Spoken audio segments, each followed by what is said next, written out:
Good evening, everyone. At this time, we'd like to call the City of Tuscaloosa Zoning Board of Adjustments meeting to order for January 22nd, 2024. It is currently 5 o'clock. I'm Michelle Coley, the Vice Chair of the Board. At this time, I'll start with my fellow board members to my left. Tim Gillum. Paul Rollins Jr. Linda Ford. Joseph Eatman, Sr.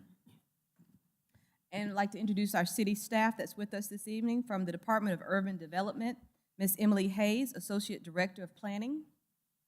Jonathan Bowen, who is Neighborhood Resources Coordinator. Lily McIntyre, Special Projects Coordinator. From the Office of the City of Attorney, Ms. Kim King, Associate City Attorney. And Kevin Jones, helping with video production. Now, the Board of Adjustments does not have the authority to enact zoning laws or special exceptions, nor does the board have authority to rule on claims of equal protection of the law or the fairness of, or unfairness of any zoning ordinances. Now, by virtue of the state law and city ordinances, the purpose of the ZBA is as follows. Hear appeals from decisions of the zoning officer of the city, grant exceptions to the zoning code in accordance with the terms as established by the city council therein, grant variances from the terms of the zoning code when, owing to the special conditions, a literal enforcement of the code would result in unnecessary hardship. No one factor determines what is an unnecessary hardship, but all relevant factors, when taken together, must indicate that the plight of the property in question is unique and that it cannot be put reasonably to a conforming use because of the limitations imposed upon it by reason of its classification in a specified zone. My working definition for unnecessary hardship is as follows. The property cannot be put to any reasonable use under its current zoning classifications. It must be a unique and a peculiar difficulty relating to the property of a serious and significant nature. It must relate to the property and not any personal issues. This includes economic, financial gain or loss. A variance may not be granted where the property owner merely suffers a financial loss of a kind that is common to all the property owners in the area. Now, circumstances that are not hardships, self-inflicted or self-created, inconvenient and personal. The Zoning Board of Adjustment, by virtue of the state law and City of Tuscaloosa ordinances, does not have the jurisdiction or authority to consider, interpret, and or enforce any term or condition of subdivision covenants and or homeowner association rules or regulations. These matters are therefore not relevant areas of inquiry by the board on any petition. Such covenants or regulations are between the private parties involved and not the ZBA. That having been said, any decision made by the ZBA on any particular case does not necessarily preclude the enforcement of such subdivision covenants and or HOA rules or regulations by other lawful means. Now, this is a public hearing, and it is being recorded, videotaped, and is streaming live on the city's website, Facebook, as well as local cable TV. Proper decorum, civility, and respect for others is required at all times. There are sign-up sheets that were outside for public comment. 4 speakers are allowed to speak in favor of a petition, and 4 speakers are allowed to speak in opposition of a petition. All speakers will have a maximum of 5 minutes, unless the board votes to allow a longer time. When you are at the podium, please speak directly into the microphone, state your name and address for the record. All comments should be directed to the board. No questions or comments are to be directed to city staff.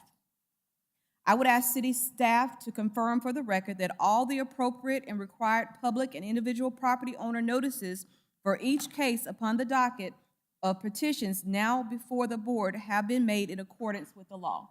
It has. Okay. Now, the following procedures will be followed for each petition. This hearing is an opportunity for the petitioner to present their case, for the public to inquire and make their views known about the petition, and for the board members to gather relevant facts before making its decision. City staff will introduce the petition and present facts and information to the board concerning the same. The petitioner or petitioner's designated representative will be asked to make comments and answer questions from the board. The petitioner will have a maximum of 10 minutes unless the board votes to allow a longer time. The 4 members of the public that are in support of the petition and the 4 members of the public that are in opposition to the petition who signed up to speak will then be afforded the opportunity to make inquiries and comments. Petition response. At the close of the public comments, the petitioner will be asked to respond to the comments if necessary. Any rebuttal will be limited to 2 minutes unless the board votes to allow a longer time. The chair may then permit the public to respond, but only to any new issue raised by the petitioner in rebuttal. Any response will be limited to 2 minutes unless the board votes to allow a longer time. At the close of public comment, or once the board is satisfied that it has received all relevant information on the petition, the chairman will close further comment or discussion, and the board will then discuss the matter. The chair will read into the record the motion to approve the request along with any conditions set by the board, and the board members will commence voting. 4 votes are required to approve any petition, not a simple majority of the board. I repeat, 4 votes are required to approve any petition, not a simple majority of the board. Leave signs in your yard. Staff will pick up the signs as soon as possible. Appeals and continuance. Any party aggrieved by the final judgment or decision of such board of zoning adjustments may within 15 days thereafter appeal therefrom to the circuit court by filing such board a written notice of appeal specifying the judgment or decision from which the appeal is taken. Verification of no conflict of interest. Now, the board members have had a chance to review tonight's agenda items. Do any of the members have a conflict of interest with any of the cases on tonight's agenda? No. There are no changes to the agenda, right? Okay. And at this time, we're going to approve previous meeting synopsis from December 23rd. Everybody's had a chance to review? So moved. Second? Let's vote. Mr. Gilliam? Yes, approved. Yes, Yes. Yes. Yes. they're approved. City Attorney's Office, Kim, do we have any updates? Okay.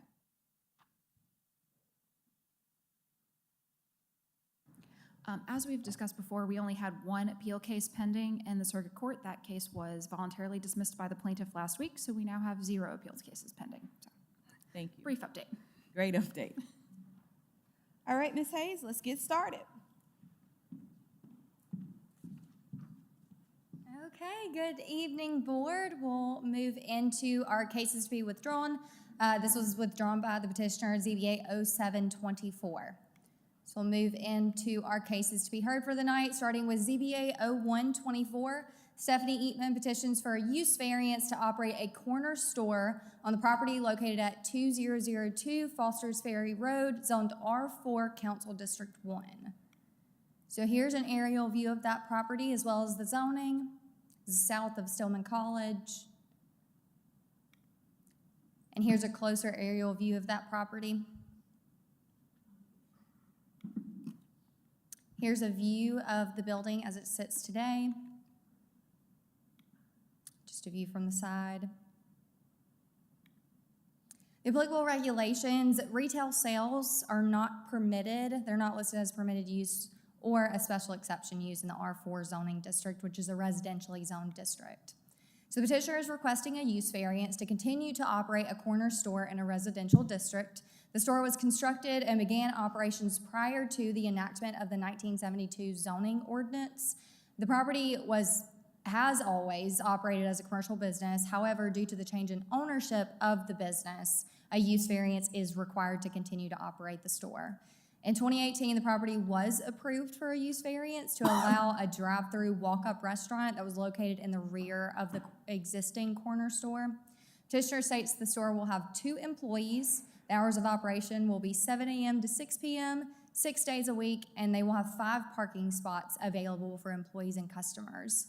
The petitioner did submit a few photos of the interior of the property as well, just so you can clearly see that this is a commercial space. It's not something that has ever been used as a residence.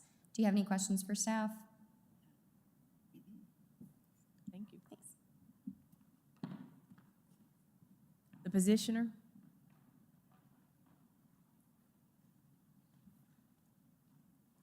Good evening. Good evening. Okay. Yes, I would like to. Will you state your name and oh, your I'm address sorry, for us, I'm sorry. please? Thank My you. first time, Jesus. It's okay, it's okay. Stephanie Eatman, Your address? for the location. No, your physical Oh, address. 631 Brooksdale Drive, Tuscaloosa, 35401. Now you can tell us. Yes, ma'am. Okay, I would like to keep it as a convenience store for the community. Always been a convenience store, and it's no houses but around the store, so it wouldn't cause no problem. And just like to keep it as convenient for the neighborhood, as a convenience store. Okay, will you be selling alcohol? I don't think so. I never went that far with it. So I know, ma'am, I'm not gonna sell any alcohol there. Okay, and will you be using it as a restaurant, since in 2018 it was a restaurant? Well, I was gonna do that, but I found the location for a restaurant, so I'm not gonna use it as a restaurant. I'm just gonna use it as a corner store. Okay. Any other questions? I have one. When I viewed the property, there's some stakes in the front. Was there a fence that was going to be built? Are those stakes coming down? There's some steel stakes sitting right across to the left of the property if you're looking at it. Can you go back to I the never, pictures, I Ms. never Hayes? paid it any attention, but I don't think a fence or nothing gonna be. Okay, because let you me see. see the stakes going? You see right here? Down the sidewalk? That, from what I can tell, that is your property. Yes, ma'am. No, Okay. ma'am. No, Well, ma'am. I don't know if it's to keep cars from parking there or, I think that's all the locations, so I guess they can park right there and on the side as well. I do notice that there are several businesses up and down the street. I think it's great that you can have hopefully you will get approved for a convenience store. Yes, ma'am. Any other questions? No. Okay. Thank you, Ms. Eaton. Okay, thank you. So looking at the list, we didn't have anybody signed up that wished to speak for or against. Is there anyone in the audience that'd like to come forth and have a statement? Okay, at this time, we will close public comment, and we'll start with comments from the board. Mr. Gilliam? I see no issue with this. It's always operated as a commercial space. I think it'd be a great store there and great location. I have no issue. I see the hardship is always operated as a convenience store. There's not really anything else that you can do with it that wouldn't require a variance. So I'm in agreement. I think it's a great asset to the community. I have no issues. I'm in favor. I'm also in favor. I think it is an appropriate place, and I think it will be an asset to the community, too. I agree with my fellow board members. I have no issue. Okay. So at this time, we'll read the motion. ZBA 0124, Stephanie Eatman petitions for a use variance to operate a corner store on property located at 2002 Foster's Ferry Road, Zone R4, Council District 1. Voting with Mr. Gilliam? Yes. Yes? Yes. Yes. Yes. Motion approved.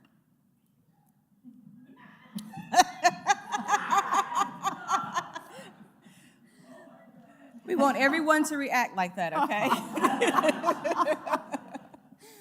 Okay, we'll move on to our next case, ZBA 0224, Veland Gray petitions for a variance from the accessory structure regulations to construct a detached garage on the property located at 1370 39th Avenue East, zoned R1, Council District 5. So here's an aerial view of that property as well as the zoning. This is near Arcadia Elementary. Actually, right at the end of Arcadia Drive is Arcadia Elementary. So here's a closer view of that property. Here's a view of the front of the house, and we're just gonna move down the side so you can see the area in which the variance is being requested. The applicable regulations, accessory structures are not allowed to be within their required front yard. Petitioner is requesting a variance from the accessory structure regulations to construct a two-car detached garage. Petitioner states the original garage was destroyed in the 2011 tornado. The slab, which was shown in those photos, the garage was still intact at the time that it was built, but after the tornado, they did have to demolish it, but the slab is still there. In 2018, the property was subdivided to remove a lot line at the rear of the property, and at the time of that request, 20 feet of right-of-way was dedicated along Arcadia Drive. This right-of-way dedication pushed the front yard setback requirement back, so the front yard now encroaches on that existing slab. In 2019, a permit was granted to rebuild the garage in that existing footprint on that slab, but it unfortunately appears at that time the distance from the wall to the property line was not listed or determined by staff. When our office received the application most recently, it was determined that the wall of the structure is approximately 6 feet from the lot line that borders Arcadia Drive. The zoning ordinance does require structures to be at least 24 feet in the R1 zoning district from the property line to be considered outside of the required front yard. So I'll show you, so this was the survey that was presented in 2019. Right here where you see this, that is where that slab is in the photos, and that is where the petitioner is proposing to rebuild the two-car garage with that closest wall approximately 6 feet from the lot line. Do you have any questions for staff? So before they did the 20-foot setback, without that, it would have been okay. Correct. And so why did they do the setback? They gave that right away, what was So that? at that time, this is actually the original survey that was submitted, and there was a lot line here. Our aerial view didn't show it, but there is a lot line that was placed here. So it kind of separates this into a lot and then this into a lot. So at the time of that, 20 feet of right-of-way was dedicated. We typically see this with requests that move forward to Planning Commission for subdivisions. There are subdivision regulations that govern these requests, and with that, it will be either half-street improvements or improving the sidewalks, and sometimes with things like that, and in this case, they did request a variance from the half-street improvements and from the sidewalks, and we'll typically see a trade-off with that of dedicating some right-of-way to allow the city in the future to be able to build those sidewalks in that area. Are there any sidewalks there now? I don't believe so. I think the plan was to originally build out those sidewalks, but the house just to the west of this, their property line actually extends about where this property line originally was. So I'm sure that kind of made it a little bit hard to be able to extend the sidewalks from Arcadia Elementary. No future plans to build? I'm not sure. I have not heard any as of now. If the accessory structure was already standing and the right-of-way was approved, he would have been fine. Correct. It would have been considered non-conforming, and he would have been okay to have it. It was the unfortunate timing of obviously the tornado that came through and demolished the structure, and then going through the subdivision process that just made it non-conforming at that point. Do you have any additional questions?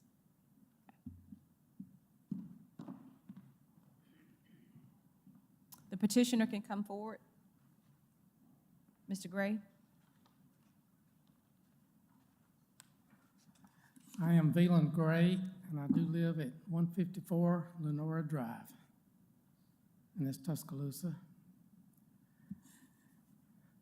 And in addition to what the lady said, this is an older subdivision, and almost all the houses in there had detached garages at that time, including mine. And I did have a permit at one time to rebuild it, but I let it lapse before I got to it. So when I applied again, I found out that the right-of-ways had changed. It had changed from a 20-foot right-of-way to a 40-foot right-of-way. And that put that building about 7 feet inside of that 40-foot right-of-way. And therein is the problem, as I understand it, too. But putting the structure back there would put it right in line with where it started life, and also would be in keeping with the neighborhood, which has detached garages. So I would like for you to honor the petition to make an exception in this case so I can put the garage up. Any questions from the board? Now, who lives in this house? You said your address is Menora Drive? It's family members. Family members? Okay. I do have a question for city staff. Has there been any opposition for this? We did not receive any opposition. Okay, thank you, Mr. Gray. Yes, ma'am. Thank you. So we don't have any one signed up in favor or opposition this evening. Is there anyone in the audience that would like to speak for or against this petition? Okay, we'll move to board comments with Mr. Gilliam. You know, I really don't see an issue with this. He's building back on the existing slab that was damaged in the tornado. He had already received the permit in 2019, even though that it was overlooked, setback lines, but, you know, going back on the same slab, there's no opposition. Looking at where it is in the overall aerial photo, it's not blocking any views of any neighbors. I don't really see an issue. I agree with my fellow board members. I think it's fits in with the community, the area. That's what most houses have, is a detached garage. Plus, the 20-foot right-of-way, had he done it in 2019, it wouldn't have been a problem, it would have been non-conforming. I think it's just a matter of timing, so I don't see any reason why we shouldn't be allowed to build back. I agree with my other board members. I'm in favor. I also agree, I'm in favor. I also agree with my fellow board members. I'm in favor. Okay, we'll close board comments. I'd read the motion. ZBA 0224, Belon Gray petitions for a variance from the accessory structure regulations to construct a detached garage on the property located at 1370 39th Avenue East, zoned R1, Council District 5. Voting with Mr. Gilliam? Yes. Yes? Yes. Yes. Yes. Motion approved. You're supposed to shout now.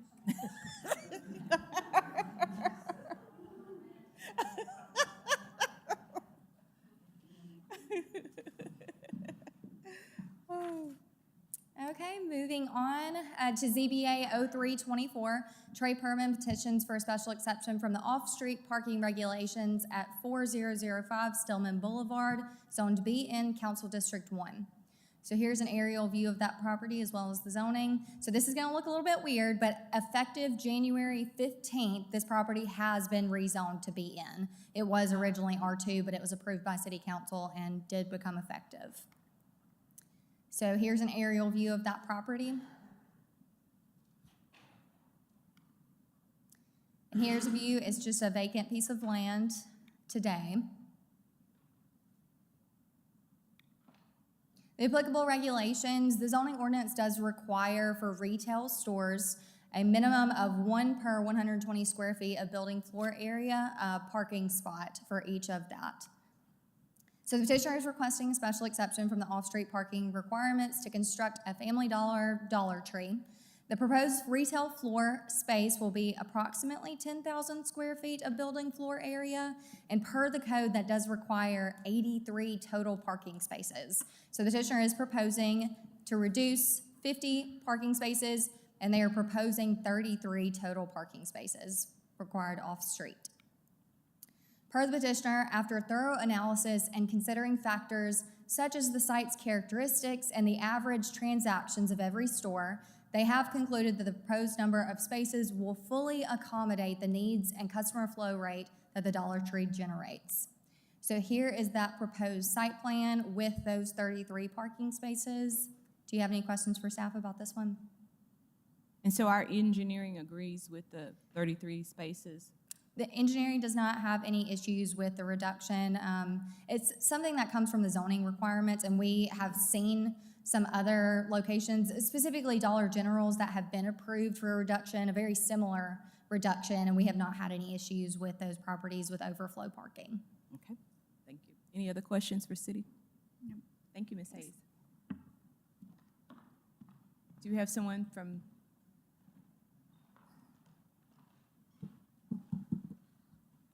Good evening.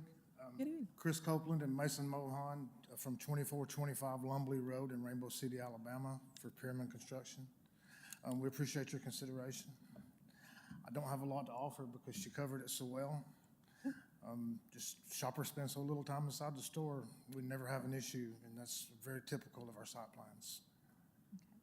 Oh, I wonder if you can, because you're going to hopefully get approved for less parking, could you consider more landscaping? Yes, we have. We discussed it, excuse me. We discussed it some with Matthew when we rezoned a couple of weeks ago. Any landscaping we can do to help with the aesthetics. We're looking at moving the back drive on Clinton there a little bit to come where there's a natural gap in the trees and not have to take out more trees so it obstructs the view from those homes. And yes, we have. Well, and another thing that I always consider is future use. Is it always going to be a dollar store? Could it ever be something else? And would there be enough parking for that something else? Oh, no, we build a suit and then we remain the landlord and it's built to be a Dollar Tree store. Well, you have several, and I think they're going to be there forever, so, at least in my lifetime. Thank you. Thank you. No other questions? Okay, we'll start with board comments. Mr. Eatman? I don't see any issue with it. I think it's a great asset to the community. Anytime we can do anything to improve our community, I think it's a great asset. So thank you for what you do. I don't have an issue.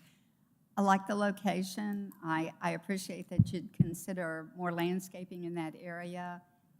Even if it did happen to turn into something else, I still think there's probably adequate parking. It seems like the area does have several places that parking could go if it were to ever turn into something else. So I'm in a favor of this.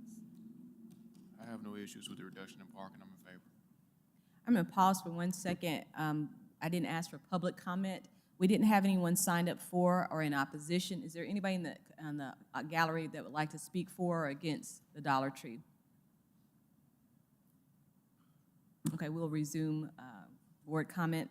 I'm in favor of reducing the parking, but what I would like to add is a caveat of some negotiations with the city staff about providing landscaping and screening. We'd like to see a little extra on that, a little more than just the basics. We'd like for you to negotiate with them and see if we can come up with some plan for some beautification in that area, if that's not a problem with adding that.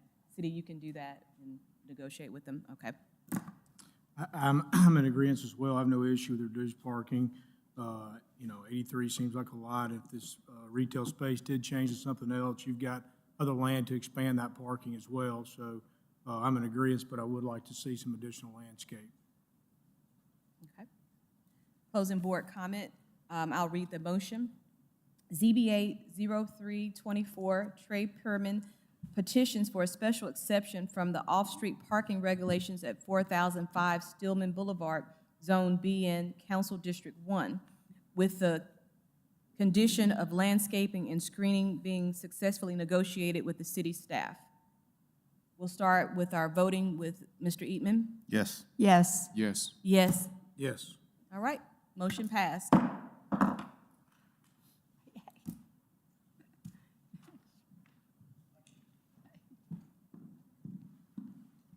Okay, moving on to case ZBA 0424, Josh Dugat petitions for a special exception from the fence and wall regulations to construct a fence on the property located at 3507 8th Street, zoned R3, Council District 1. So here's an aerial view of that property as well as the zoning. And then a closer aerial view. This is just south of the Phoenix House. And actually, the parking lot just to the east of this property is owned by the Phoenix House as well. So here is a view of the front of the house.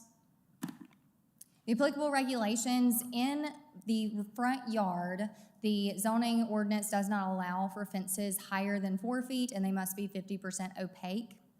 So the petitioner is requesting a special exception from these fence and wall regulations to construct an 8-foot wood fence along their property line. The fence will extend past the front facade of the house and into the required front yard. However, the fence is at least 10 feet from the curb line. This fence will just be along the eastern portion of their property. It will not extend into the actual front of the house. So per the petitioner, a significant hedge formed a barrier along the entire eastern side of their property from the time of purchase until a few months ago. Petitioner is requesting to install the fence along the property line to regain some semblance of their prior privacy and security.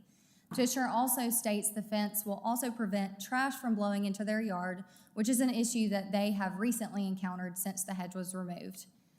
So here is that area in question, and I'm actually going to show you a few views of this. So you can actually see a portion of the fence has started to be constructed. The petitioner did come in to request for a building permit to do this, but we said you could only build up to the front corner of the house, which kind of defeated the purpose. As you can see, this was a picture back from 2022 of that hedging that the petitioner mentioned. It was pretty significant, pretty dense, so you can see how it created a natural buffer between this property and the parking lot just east of it. So this, the petitioner is planning to extend this fence right up to this line, which is exactly the same footprint as that original landscaping was in. Do you have any questions for staff? Go back to the picture for me of the original hedges. Okay, so that's higher than 10 feet, right? The Correct. hedges and everything. Why did they, what happened to them?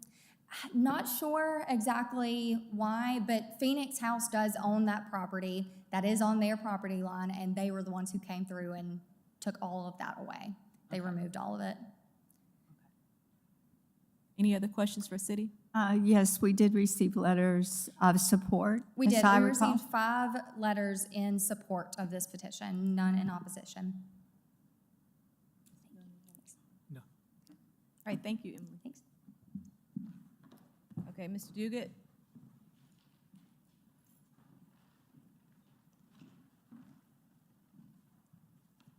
How y'all doing? My name is Josh Dugas, 3507 8th Street. I'm Nicole Dugas, also at 3507 8th Street. I knew y'all were gonna say Dugat. All right, go ahead. Thank y'all for hearing our application this evening, and thank you for presenting the case. As was said, my family and I moved into this home in the summer of 2020, at which time this hedge formed a formidable barrier between our yard and this parking lot where there's a garbage dumpster directly to our east. Frankly, the privacy and security that barrier created at that time was a motivating factor in us purchasing the home. And you'll note that, as was observed, this hedge was significantly higher than the fence that we're seeking to install and thicker as well. In October of this past October, that hedge was taken down, and in our efforts to replace that barrier, whenever we sought a building permit, that's when we learned of the need to file for a special exception for that front 20 or so feet that extends beyond where that front porch is. We have 2 kids who play in that yard. It is, whenever there is no barrier there, it doesn't feel safe to do so. As that very first satellite image showed, cars park right adjacent to our property. The observation that was noted about trash is real. Especially because the main purpose of that parking lot is that it houses a dumpster for the Phoenix House, and so there's quite a bit of garbage that comes through there.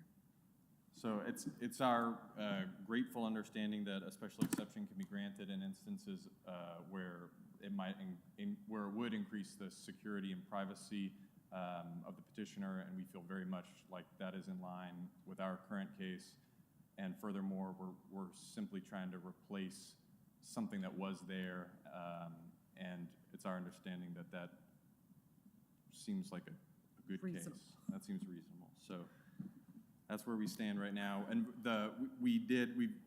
I'm grateful to hear about those letters of support. We have talked with our neighbors.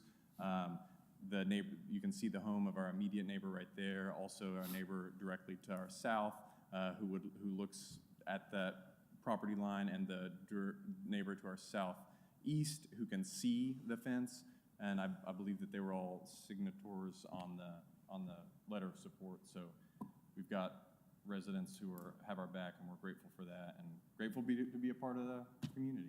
So, Nicole, you want to add something? That's it. All right, thank you all. Any questions from the board? So again, the natural buffer that was there previously, that's on the Phoenix House property line, and they removed that themselves, correct? That's Correct. So the fence that you want to put up, how far are you going to come up? Are you going to bring it all the way back up to where it was?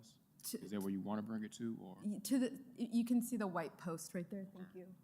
Just to that white post, which is where the original fence of the house when it was built in 1906 went.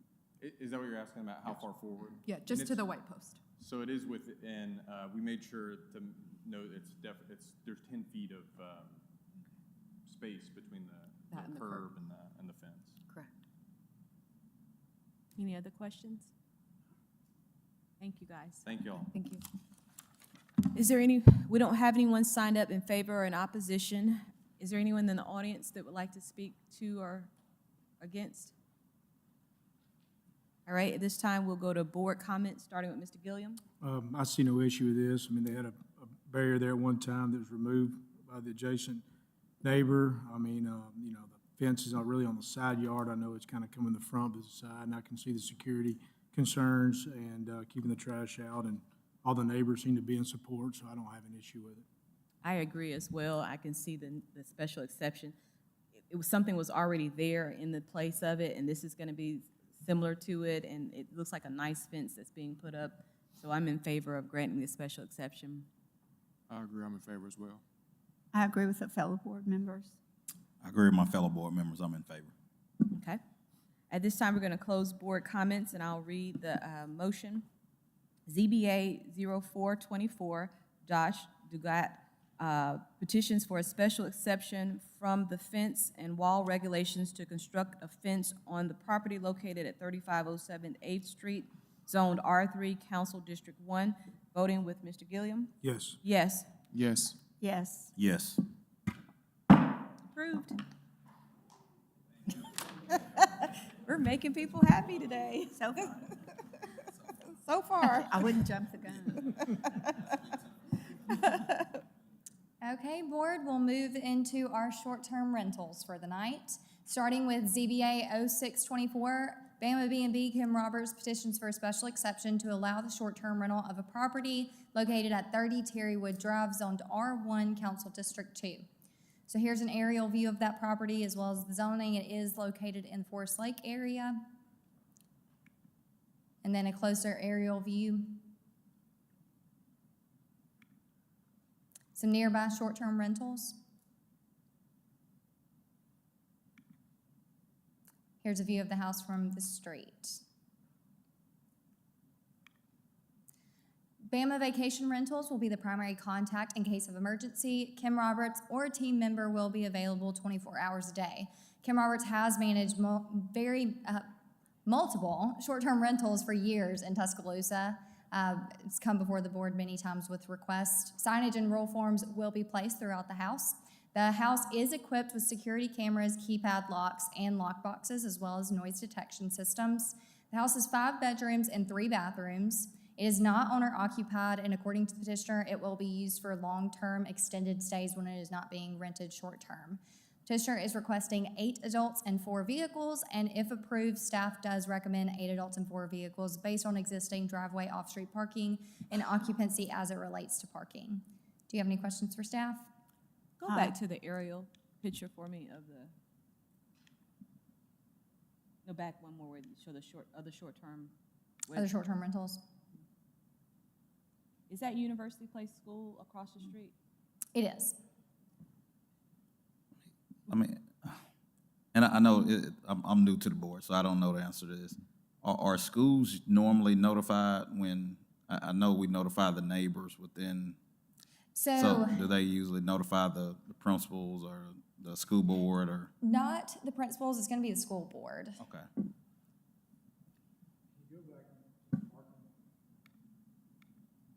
You know, the parking area or the parking recommendation? We are. Engineering looked at the parking area, and they were comfortable with the width of the driveway, with it being 4 cars, 2 in the garage specifically, and 2 in the driveway. Have they completed that fence? I don't believe so.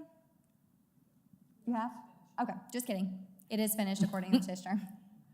And there were some letters, as I recall, one in opposition. We right? received 3 letters in opposition. 3 in opposition. Do you have any additional questions for staff? All right, any more questions for staff? Thank you, Emily. Thanks. All right, Ms. Roberts, come on down. Hello, I'm Kim Roberts, 13752 Westlake Drive. This is an Arizona family that owns this property. They have a daughter on scholarship with the girls softball team at the University of Alabama. So they'll be using the house a good bit when they are here for their daughter's competitions and all, and then we'll be renting it the rest of the time. It is a large home, 5-bedroom, 3-bath, plenty of room in the driveway to have 4 cars or to put 2 into the garage. And we actually manage another property, I know you were asking about the school, but we have another one just right next door to the school, around the corner there, that we manage.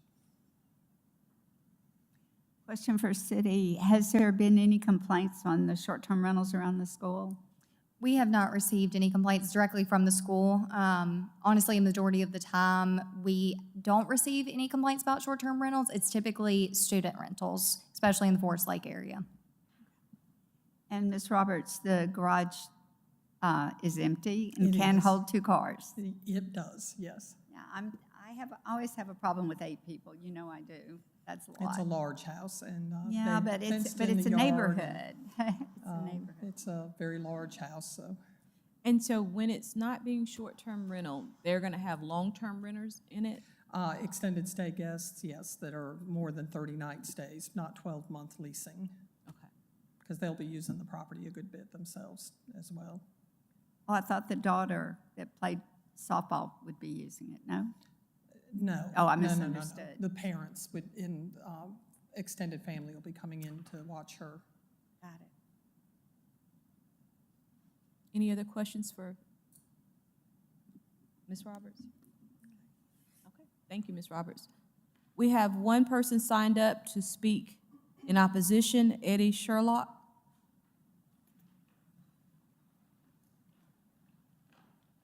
Brought this so I can keep the timing. I don't want to waste your time. Let me first of all say thank you for doing what you do.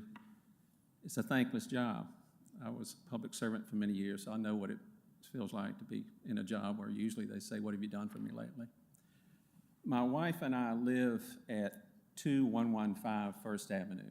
My name's Eddie Sherlock. My lovely wife, who's not with me, is named Angela Sherlock. We have lived at the home that we live in for about 10 years. Most of the houses in that area are owned by people that live there. You know as well as I do, there's rental property there, and I think there's one that's probably catty-cornered to the house that they're trying to get a short-term rental. I think that is also maybe a short-term rental. But as I have said in the past, I was opposed to that, and I don't think 2 wrongs make a right. I don't know Ms. Roberts. I just know what I heard, that basically her business is to rent out property for people. The owners, as I understand it, are from Arizona. The reason I'm opposed to it is where we live is a residence, and those are kind of getting fewer and fewer, unfortunately. I've never seen a place for sale where one of the things they put down as a reason to live there is because there's a short-term rental next to it. I don't think most people see that as an asset. And as I said, I just want it to be they're either going to rent it out to somebody who's going to be there for a while, or someone that's going to be living there, as opposed to it just being an asset that they're using for short-term and or long-term. And I may be crying in the wilderness when I say that, but When we moved in 10 years ago, we moved there because it was quiet, and the majority, if not most, if not all the people that lived there. They lived in their homes. But, you know, as I said, y'all know the neighborhood around there. There's a lot of rental property, most of which are college students. But they live there. It's not a short-term rental. They're there. They're vested in it. Unlike maybe who's going to be coming in and staying for a couple of weeks or a month, and then someone else comes in after that. You just don't know. And the fence has been completed. I saw that. The notice I saw was up there, and I don't know if there was a time limit when that needed to be put up, but when that big bulletin board was put up was Saturday. Now, we got something in the mail, but the big board that gave notice and has a box here with all the things in there, that was put up Saturday, and now we're here Monday. And as I said, you know, I might be rolling a stone up a hill, but I want to keep that area as much as I can residential because it is residential. It's been residential. And I would hate to see that drift away. So, as I said from the very beginning, I thank you for listening to me, and regardless of how y'all vote on this, and I sincerely mean this, thank you for your service. I mean that. Thank you. Thank you, Mr. Sherlock. To answer to your question, Emily, how long do you have to notify, what's the procedure for notifying the community and putting the sign up? So state code requires a minimum of 7 days prior to the hearing date for mailings to be sent out. We typically try to do at least 2 weeks in advance. The situation with the sign not being placed, so that is something that is a local ordinance that we do where we put these signs in. I know there was something that was brought to staff's attention with another property that is on the docket tonight. There were some signs that were put out incorrectly that said rezoning application, and I brought that to the attention of the inspectors that go out and change those. It's possible that this happened, and so they went out and just changed the sign on Saturday. We don't typically work on Saturdays, so I don't really know exactly what that was, but we do put the sign request in at the same time that we're doing those mailings, so 2 weeks in advance. So the letter is a state regulation, and then the sign is local. Correct. Okay, so that's just the answer to your question, Mr. Sherlock. Anyone else that'd like to speak in favor or against this petition? Okay, we'll close public comment, and now we'll go to board comment, starting with Mr. Eatman. Again, I do have some major concerns with this one, with it being so close to the school. And I know, you know, with long-term renters, if a sex offender or something rents it out, they have to register. But with short-term rentals, there's really no way to know. So my major concern with this one is being, I mean, you can throw a rock from this house to that school. And like I said, I don't think I'm going to be in favor of this one with it, for the security concerns with it being so close to the school. And I understand that there's one close by, but I wasn't on the board then. But I'm just not comfortable with approving this one so close to the school. I'm not comfortable with the 8 people and 4 cars. I know the city said they can get 4 cars in there, but 8 people on the first time around as short-term rental, I don't know, I'm not in favor of that. I'm in favor. I have no issues with it as far as the parking. If the city agree with the parking with the 4 cars, with 2 of them being in the garage and 2 in the driveway, some of the same concerns that Brother Eatman has, I have as well, but that's with every STR. I feel as though this should be something that should be addressed on the city level. Maybe something be placed in the ordinance as far as a better means of record keeping, as far as who can come and go or keep your records on file for an extended period of time, whether it's a year or 2 years, as far as who has stayed in that house. But I'm in favor of the 8 adults, 4 vehicles for 30 nights. So looking at the home, I know Ms. Roberts states it's a large home. I just think when it's the first time that you're getting your license to have a short-term rental, 8 and 4 is close to a party. So I'm more in favor of 6 and 3 if I do decide to vote in favor of this, it would be for 6 and 3. And I know what the city says, but I just feel like when you have 4 cars, 2 in the garage and 2, somebody's gonna back out and they're gonna park on the street. It's just how it is, because that's what I would do. So I just would like to see 6 and 3. That's my comments. Yeah, I would agree with that, and the fact that 8 and 4 seem to be be more having to vote in favor for 6 and 3. You do have concerns with the school as well, but at the same time, there is a couple other in the area close by, and this area does have a lot of long-term rentals. So, you know, I'd be more in favor of a 6 and 3. Okay, all board comments? We'll close board comments.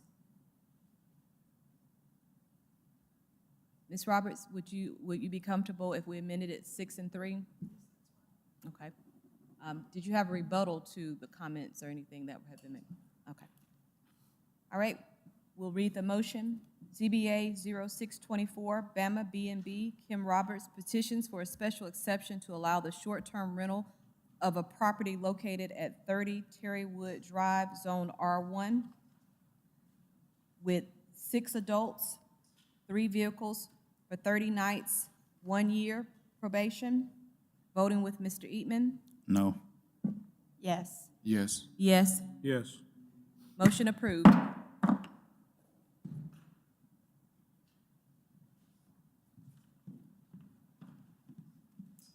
Okay, we'll move into our next short-term rental, ZBA 0824.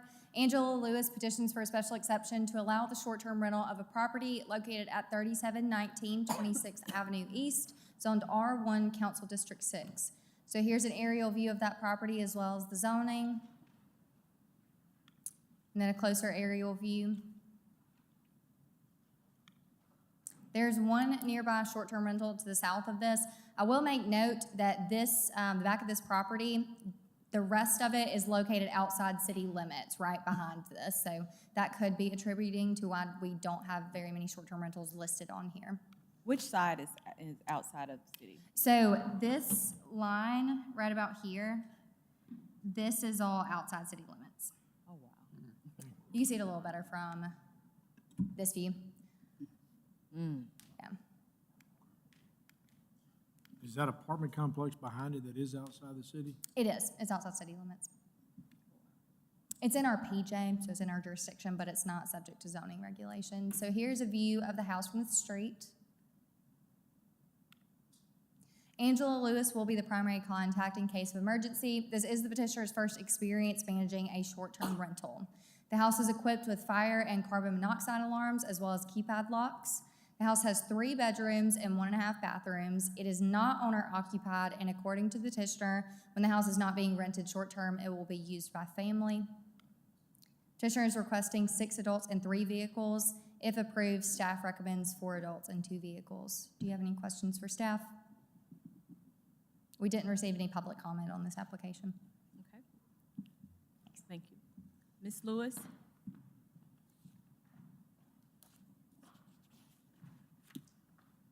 Hi, good evening. Good evening. Angela Lewis, 3327 32nd Avenue East. Basically, this is my first a petition like this. I thought this was going to be my forever home, basically, but situations changed and I've moved into another residence that's just 5 minutes away. This is going to be my retirement income. I'm not retired yet. Hopefully, pretty soon I will be. And so this is what I plan to do. And I just want to do it with my first property, something that I already own anyway. And I've been fixing it up. I have a cousin and family members that are travel nurses. They come here and they work sometimes. I just want to, maybe deal with them also. Basically, that's it. So do you have any rules and regulations that you've posted in the home? I do. Okay, so that's a requirement to have rules and regulations. And you would be the contact person if anything were to happen? Right. Okay. Do you live nearby? She said about 5 minutes away. Like 5 minutes away. Any other questions? Well, can I just say this? While I'm working, I'm probably going to do a property management company. When I retire, then I'll, the primary person. And that will be, this year, you will be responsible for it? Yeah. Okay, so when you come back for renewal, at that time, if you have a property manager, you need to have the property manager come in and do, okay. Yes, ma'am. I just want to make sure that you understand about the 2 cars and why the city Yeah, has that's recommended fine. that. I didn't know Because they're until stacking. tonight. Okay. You don't want to know my reasoning, but yeah. I just want to, you know, Yeah. They cannot park on the grass, they must park in the driveway, they can't park in front of the car, in the home, everything has to be in the driveway. or on the street. They can't park on the Oh, street. yeah, yeah. That's totally fine. Okay, thank you. Any other questions for Ms. Lewis? Thank you. We don't have anybody signed up to speak in favor or in opposition. Is there anyone present that would like to speak? At this time, we'll close public comment, and I'll go to board comment, starting with Mr. Eatman. I don't see an issue with this one. It's on the county line, another Airbnb right beside it, so I don't see an issue with this. I'm also in favor of 4 adults and 2 vehicles. I think that it's worth the first year, and want to remind everybody about if there is any issue, call 311 and report any problems the neighbors might have with it. I have no issues, I'm in favor. I agree with my fellow board members. Yeah, I agree as well. There's one right next door, don't really seem to have an issue with 4 and 2. Okay, we'll close board comments at this time, and I'll read the motion. ZBA 0824, Angela Lewis petitions for a special exception to allow the short-term rental of a property located at 3719 26th Avenue East, zoned R1, Council District 6, 4 adults, 2 vehicles, 30 nights, 1 year probation. Voting with Mr. Eatman? Yes. Yes. Yes. Yes. Yes. Approved, Ms. Lewis.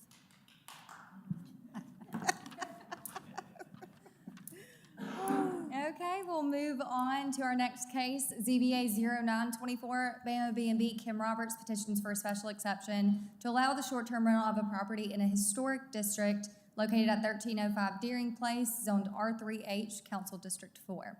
So here's an aerial view of that property as well as the zoning. And then a closer aerial view.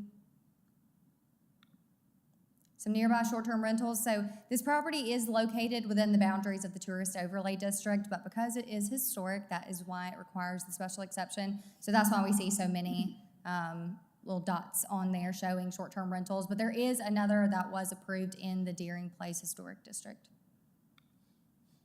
So here's a view of the house from the street. And then the parking area. Bama Vacation Rentals will be the primary contact in case of emergency. Kim Roberts or a team member will be available 24 hours a day. Kim Roberts has managed many short-term rentals for Tuscaloosa. Gracious, 4 years in Tuscaloosa. I don't know what it is about this. With Ms. Roberts, I'm getting tripped up on it. Signage and rule forms will be placed throughout the house. The house is equipped with security cameras, keypad locks, lock boxes, and noise detection systems. The house has 4 bedrooms and 4 bathrooms. It is not owner-occupied, and it will be leased for long-term rentals when it is not being used for short-term. Petitioner is requesting 8 adults, 4 vehicles, and if approved, staff does recommend 8 adults and 4 vehicles. Do you have any questions for staff? We did receive 5 written comments in opposition of this application. Thank you, Ms. Hayes. I do have a question. You did say there was one in Deering already that's been approved? Correct. Okay.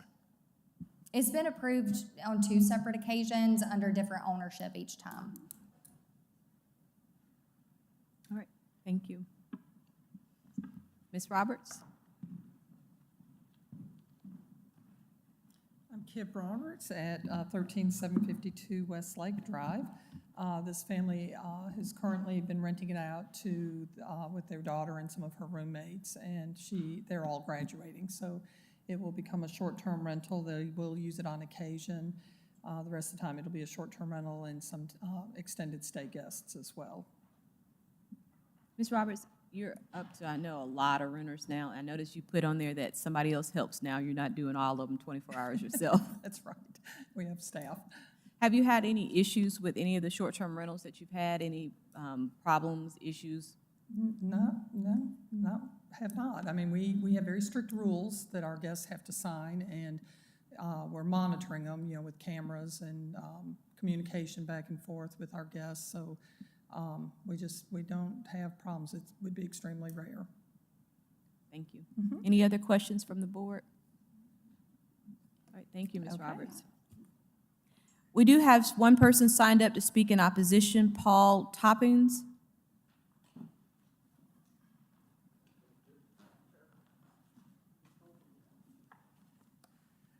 Good evening. My name is Paul Toppins. Live at 1308 Deering Place. My wife, Melissa Kent, also lives at 1308.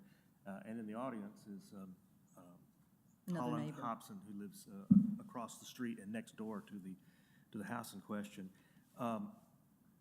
But the concern I've got, well, first, two things, two bookkeeping or housekeeping things. I've communicated back and forth with Ms. Hayes, and she's been very responsive, and I wish if I'd had more time and had looked at this earlier, I might have had all the questions that I have answered. I still have a few questions. I will say, on the negative side, the sign didn't go up till Saturday. There was no sign that it replaced. There was a big sign. I don't think we had more than a week's notice of the notice that was sent through the mail. I can check. I get the informed thing from the post office, which shows what your mail is that day. But I didn't do that beforehand. But anyway, didn't have talked to one of the neighbors who moved in at 1303 or 1304 Deering Place. Directly across and right next to us. The concern I've got is, I know there's some limitations on the number of short-term rentals that are allowed in a neighborhood. I think this is still 10% of the houses in a district. Is that not true? You're shaking your head no. It's evolved over the years. Oh, great. Well, what I see it is people will come in, they'll buy a house and pay a lot of money, way too much money in my opinion, but I haven't sold mine. And then they'll say, well, okay, now my daughter or my son is graduating. I need to maximize what I'm getting out of this. So we'll go ahead and sign up for short-term rentals at the maximum amount that the board will allow and the city will allow, and also keep the options open to do longer-term rentals.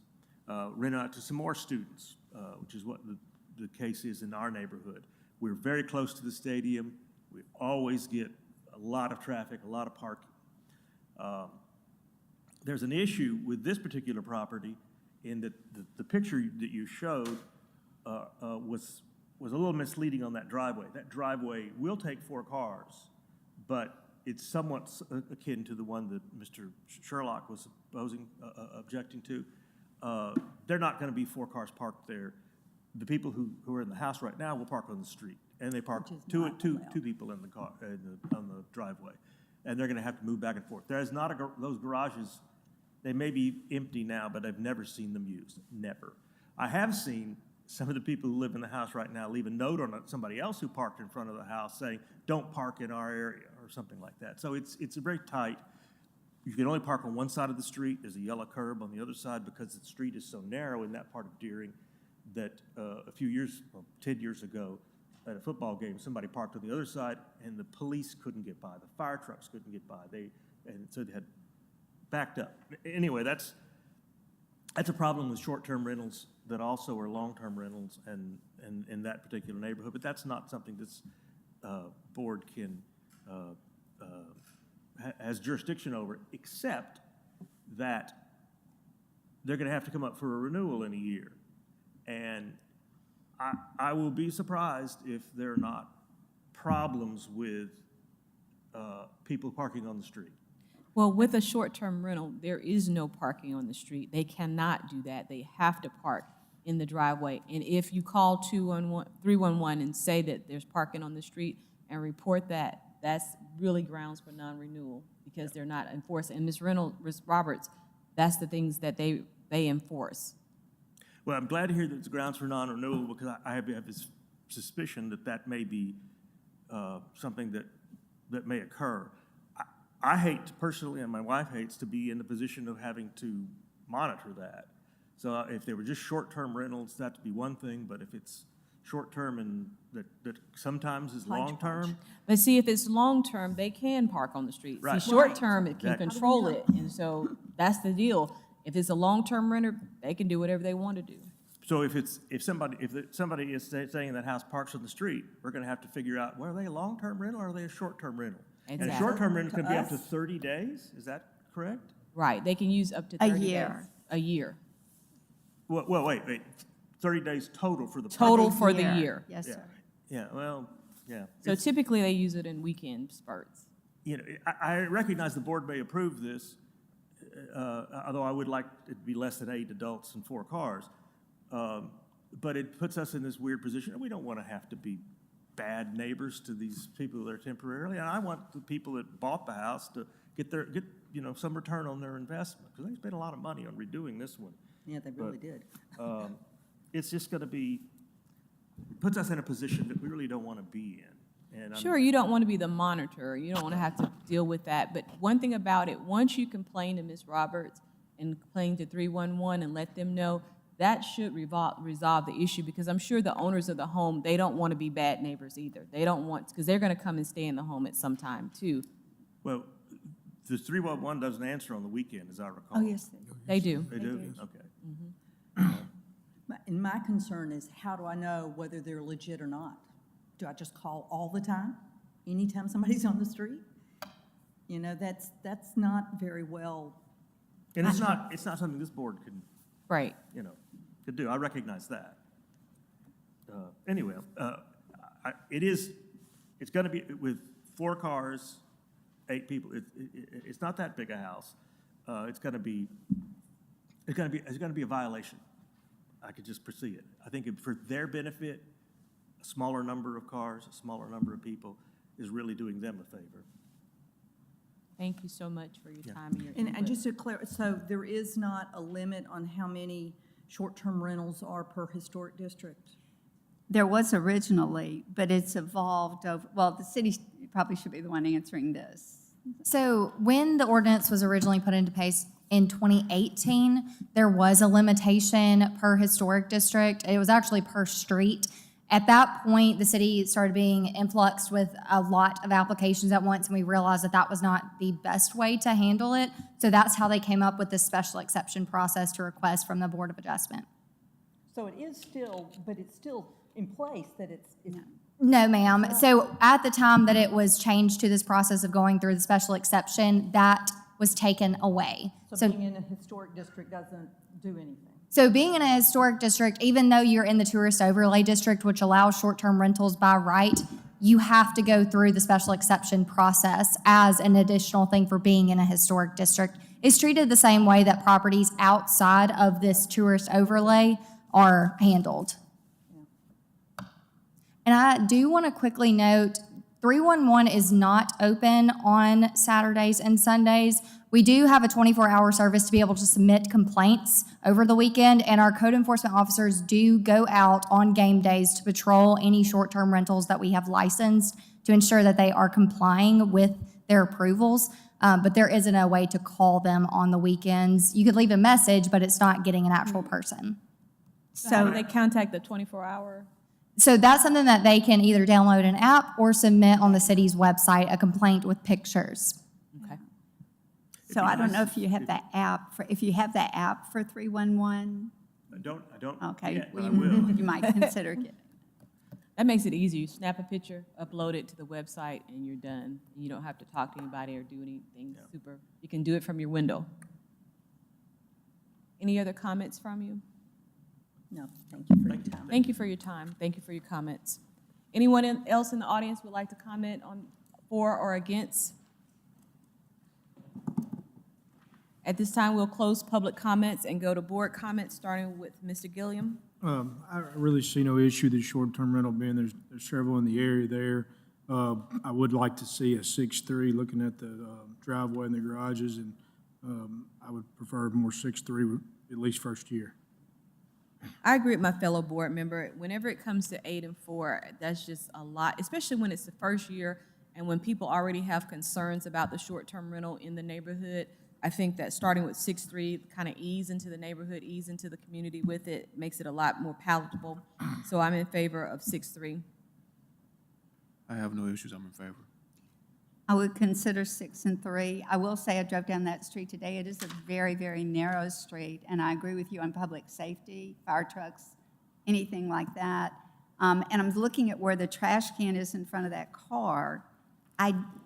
Unfortunately, I don't think in short-term rentals or when you are VRBOing your house, you can ask, what kind of vehicle do you drive? If they had a F-150 Ford pickup, that would be a big problem. So I would be in favor of 6 adults and 3 vehicles, but not 4.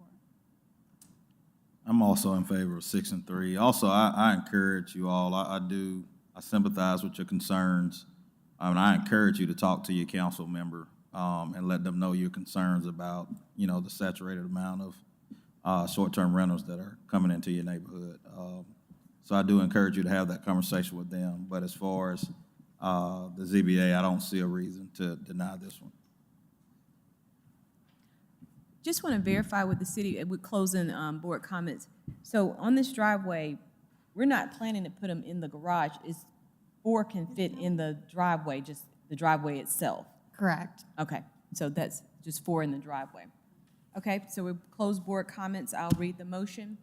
ZBA 0924, Bama B&B, Kim Roberts petitions for a special exception to allow the short-term rental of a property in a historic district located at 1305 Deering Place, Zone R3H, Council District 4.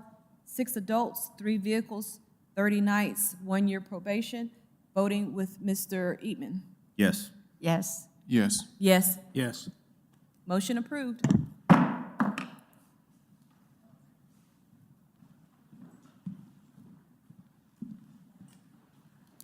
Okay, we'll move on to our next case for the night, ZBA 1024. Brad Elliott petitions for a special exception to allow the short-term rental of a property in a historic district located at 1017 Myrtlewood Drive, zoned R3H, Council District 4. So here's an aerial view of that property as well as the zoning. And then a closer aerial view of this property. Some nearby short-term rentals, again, located within the tourist overlay district. And the reason as to why you see an icon over this property is it has been previously approved for short-term rental just last year. So here's a view of the house from the street. Here is the driveway at the front of the property that is accessed off of Myrtlewood. And then here's the parking in the rear that is accessed off of Convent Street. This parking area was approved by the HPC last year. Tanner Ashcraft will be the primary contact in case of emergency. Tanner or a team member will be available 24 hours a day. The property has been managed by another company for the last year. They did not have any issues during that time. The house is equipped with security cameras and keypad locks, and the house is 3 bedrooms and 2 bathrooms. The house is not owner occupied, and according to the petitioner, when the house is not being rented short-term, it will be used periodically by the owner's family. The owner did make note that the accessory structure is not habitable, and it was something that was brought up when the case previously came before you, so that he wanted to make sure it was very clear it's just a storage and workspace. It is not an accessory dwelling unit. Petitioner is requesting 8 adults and 4 vehicles. This property was previously approved for 8-4, and staff recommends that 8-4. With 3 bedrooms and 2 baths? Was it originally? Okay. It could be a little bit of a typo. I'm going to check in with that. We typically go 6-3 with it being a 3-bedroom. My apologies for that typo, but I will double check with our system to make sure that that was something we actually approved, because it doesn't sound right, so I'm sorry about that. Okay. Thank you. We Any did other questions? receive 1 in support and 1 in opposition, letters that were written. Any other questions for city? Thank you, Ms. Hayes. Petitioner?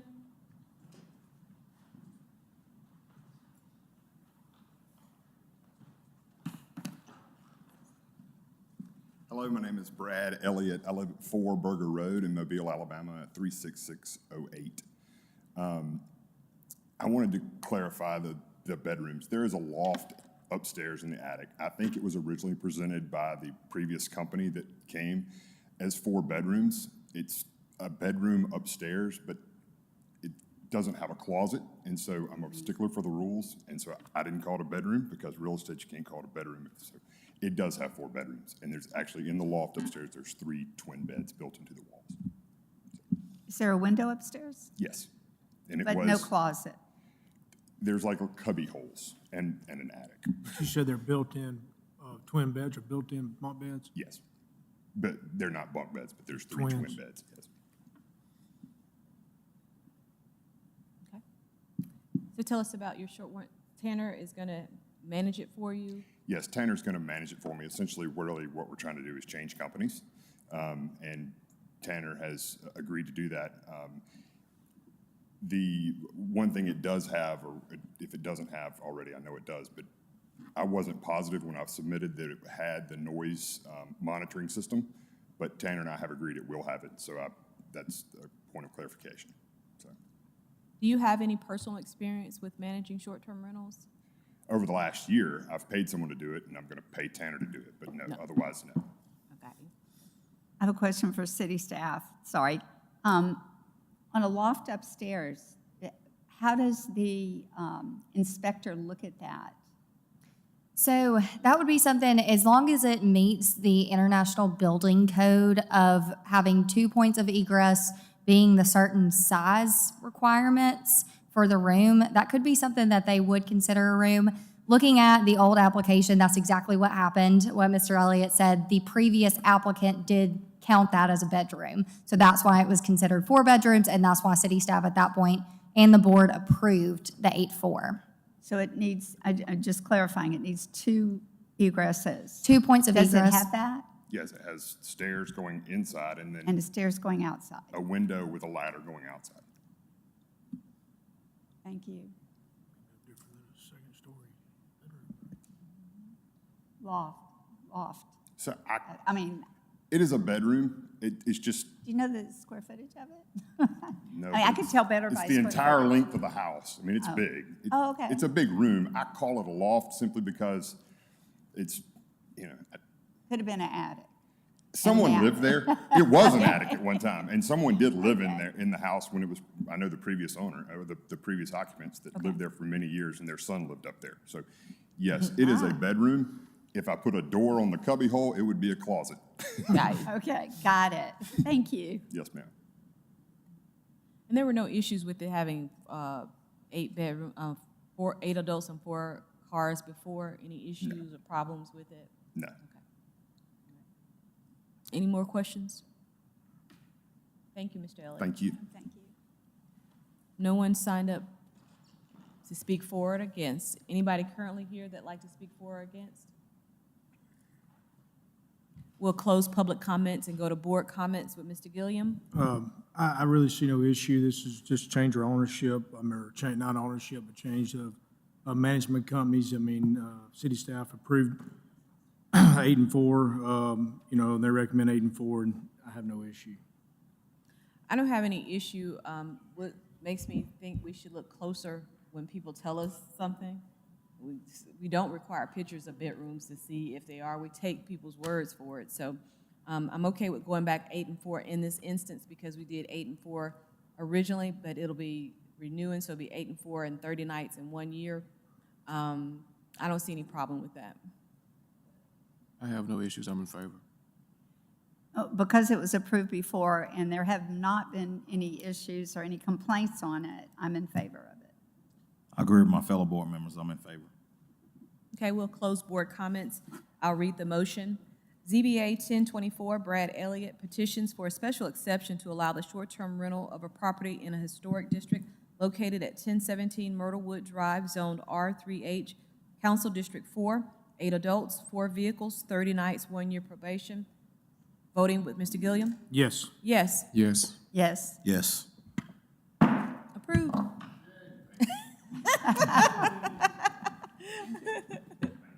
Okay, we'll move on, and all those comments are noted with city staff. Move on to ZBA 1124. Jacqueline McAbee petitions for a special exception to allow the short-term rental of a property in a historic district located at 9 Sherwood Drive, zoned R1, Council District 4.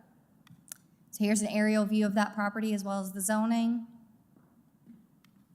And then a closer aerial view, it's kind of tucked back in here. Some nearby short-term rentals that are also located within the Sherwood Historic District. Here's a view of the house from the street. And here's a view of that parking area.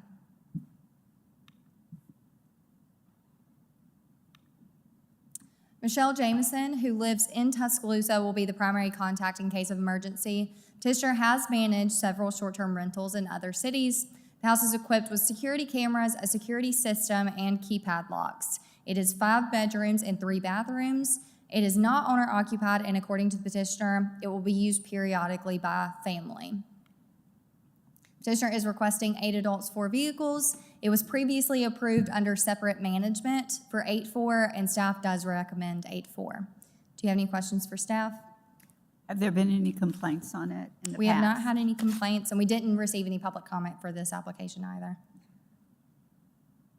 All right, thank you, Ms. Hayes. Come on down.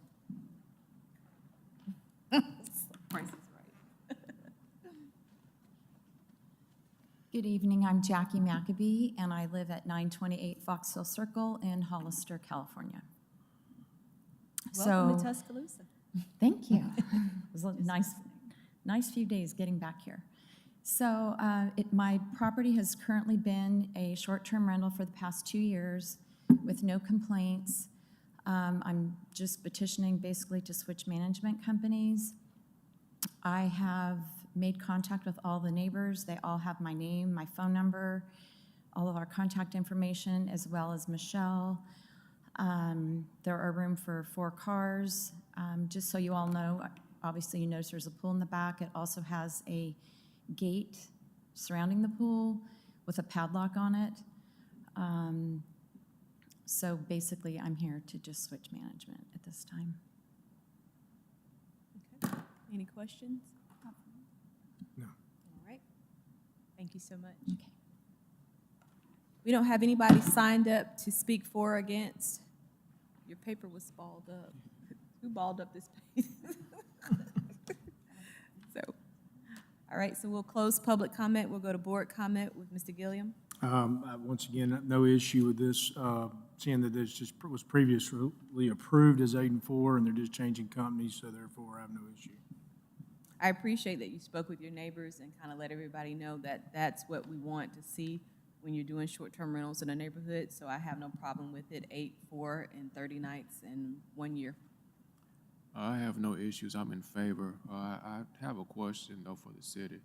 Since the petitioner is the same property owner, just changing management companies, and it's a renewal, does it have to be for the 1 year, or since it's the same property owner, does it go to the 3-year renewal? So it's up to the board's discretion on whether they want to do the 30 or 45 nights. The reason as to why Ms. Maccabee had to come through to the board to request again is because the management company came and requested for the special exception in their name.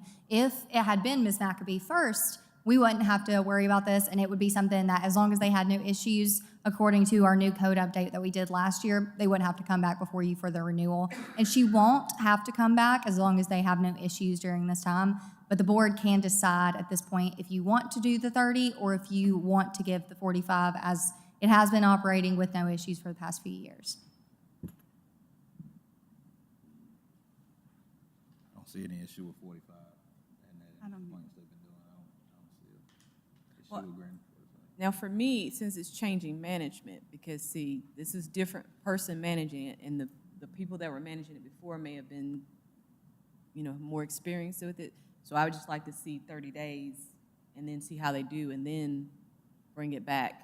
They won't have to come before us to renew. Ms. Maccabee, if you want to come back up and speak to us.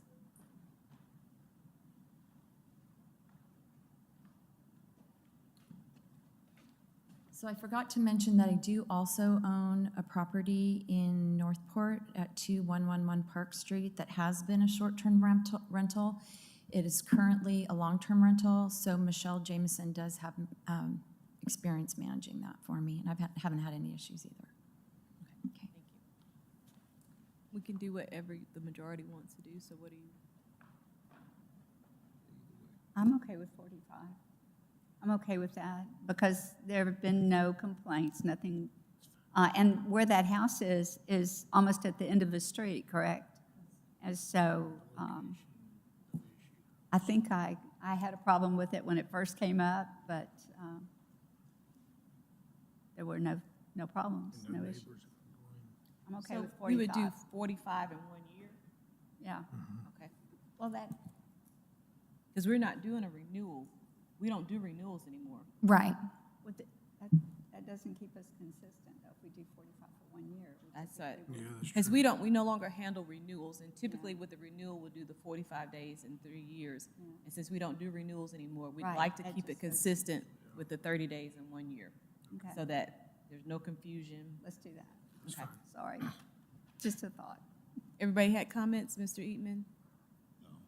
Okay. All right.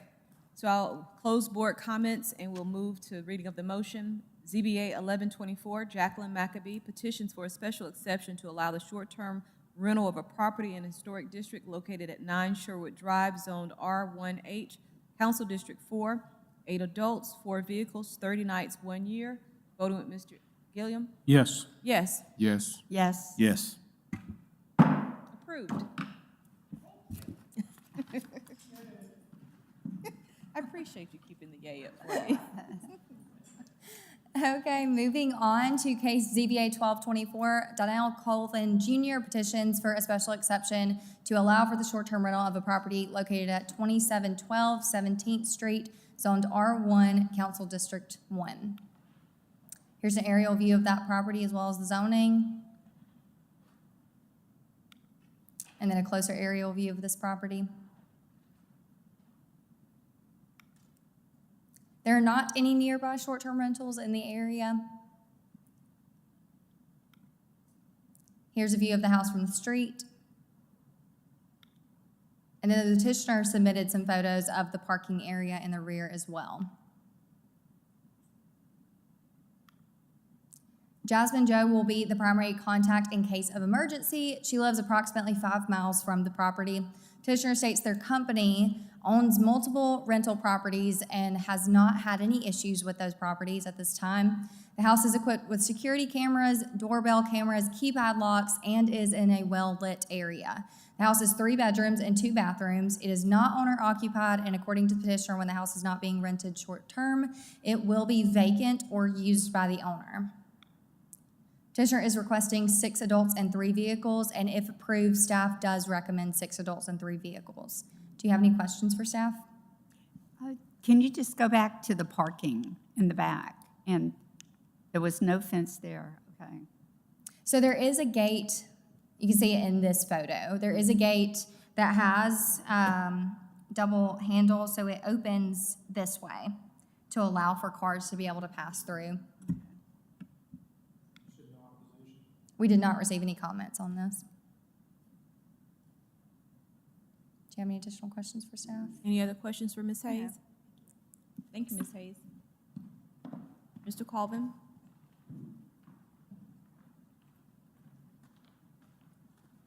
Hey, how y'all doing? Donnell Calvin Jr. My address is 11621 Andrew Way. That's Tuscaloosa 35405. We started this project as like a rehab, but we took into consideration the area, how close it was to downtown, the stadium, and anywhere else, and figured to give it a shot as far as the rental process and see if we can get approved. So, if any questions or concerns. Do you have printed out rules and regulations that will be posted? Yes, ma'am. Okay. And you said Jasmine will be the contact 24 hours? Yes, ma'am. She does the hosting, the cleaning, and tends to the property most of the time. Any other questions?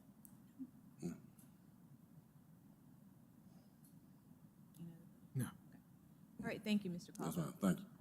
We don't have anybody to speak in favor or in opposition. Is anybody in the audience that'd like to speak for or against? We'll close public comment and go to board comment with Mr. Eatman.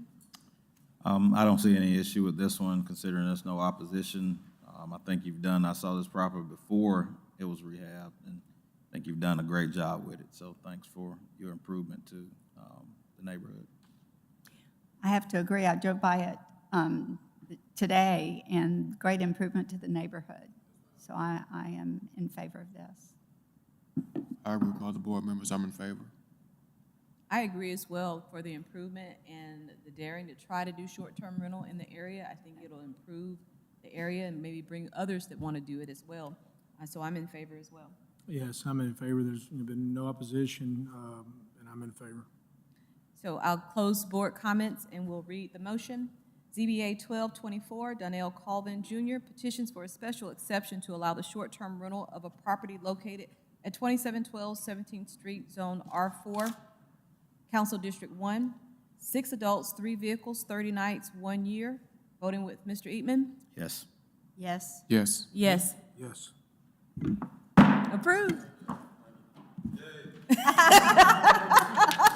That's the spirit. Thank you.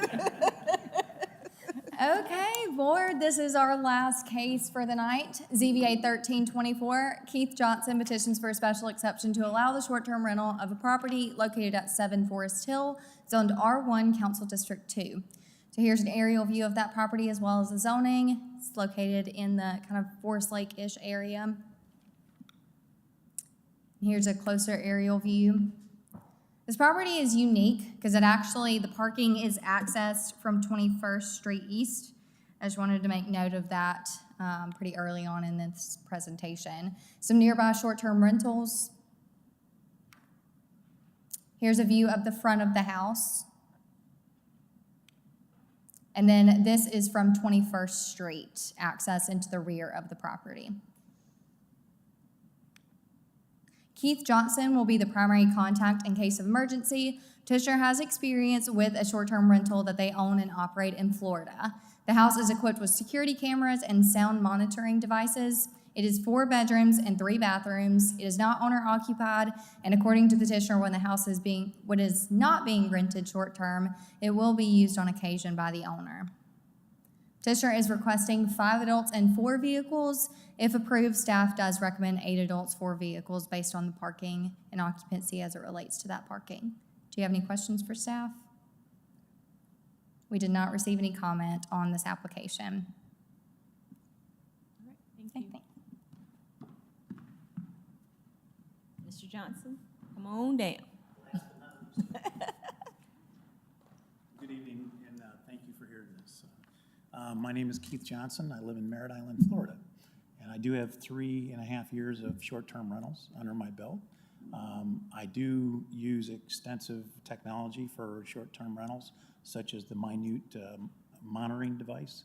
It senses elevated noise, and whenever I set it for about an hour before the city ordinance times, and anytime that penetrates that hour, it sends out notifications to the occupants, myself, and the point of contact, which, by the way, I didn't add, would be probably Chris Lee. He's a realtor with Keller Williams here in Tuscaloosa, 24/7. The property is unique. It's got, ample parking for 20 cars. I'm only asking for 4, and yes, I do want to request 8 adults and 4 vehicles. And I have cameras all around the house, and matter of fact, I saw them when they put up the signs this last week for notification, and I appreciate you listening to my presentation tonight. You have rules posted? I do have rules posted in the house. I've got fire extinguishers through the house. I've got smoke alarms, brand new installed. The entire house has been gutted. It's brand new, beautiful countertops, all stainless steel. It's a real beautiful renovation to this, and it definitely brought up the neighborhood, and I'm really proud to offer it as a short-term rental. I have 3 out of 4 of my kids full-time here at the University of Alabama. I was going to use it for, tell me about it. I was going to use it for myself because I was paying, hotel fees, and whenever it's parents' weekend or holiday or game night, game days, the hotels, double their prices. So I bought this house in hopes that I could, use it during weekends. I can, afford to come out and visit the kids and stuff. So that's it. Any questions for Mr.? My 4th one's coming this fall. No choices.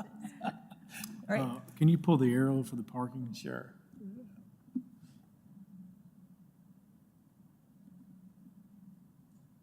Okay. It's one of the largest properties in the neighborhood.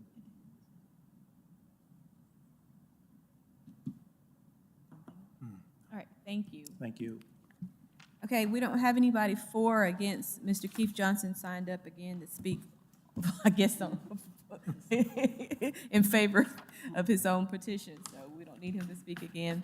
So we'll close public comment. We'll go to board comment with Mr. Gilliam. I have no issue. Usually don't like to see 8 to start off with, but being at the parking situation is a little different than the other properties. There's ample places for vehicles to park. I have no issue with 8 and 4. Yeah, usually 8 and 4 kind of gives me the willies, but the fact that this is a large property, it's in the cul-de-sac. Now, one thing I do want to iterate is that absolutely no parking in the cul-de-sac. If they have to come around, under no circumstances can they do that. It has to be in the driveway and on the cement, not on the grass and so forth. But other than that, I don't see any issue with it. I'm in favor. I'm in favor. I'm in favor as well. Okay, so we'll close board comments and I'll read the motion. ZBA 1324 Keith Johnson petitions for a special exception to allow the short-term rental of a property located at 7 Forest Hill, zoned R1, Council District 2. 8 adults, 4 vehicles, 30 nights, 1 year. Voting with Mr. Gilliam? Yes. Yes. Yes. Yes. Yes. Approved, Mr. Johnson. Thank you. And at this time, I feel like, let's see, make sure we have anything else we need to do. All right, I want to thank staff, the petitioners, and the public for attending. That we are adjourned.